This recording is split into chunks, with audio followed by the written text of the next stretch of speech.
சிவபெருமான் போய் கை நீட்டினான். பசிக்குதுப்பான்னா. அவன் அப்படி ஏற இறங்க பார்த்தான். பாதியை கொடுத்துருக்கலாம்ல, முழு உணவையும் கொடுத்து சாப்பிடுன்னா. இறைவன் ஆடி போயிட்டான்.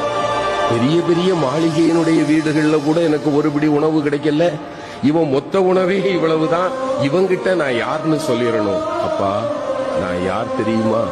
அந்த ஏழை சொன்னா. ரொம்ப தேவையா? பசிய பத்தியும் எனக்கு தையா தெரியும். நானாவது காலையில இருந்து தான் சாப்பிடல, உன்னை பார்த்தா 3 நாளா சாப்பிடாத அசாமி மாதிரி தெரியுது. சாப்பிடு, உன் கதையை சொல்லு. இல்ல நான் சொல்லுவேன்.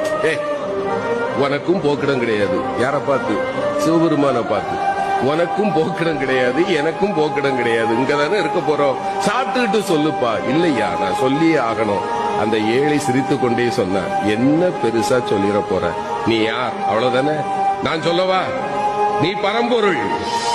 இங்கு கோயில் கொண்டிருக்கக்கூடிய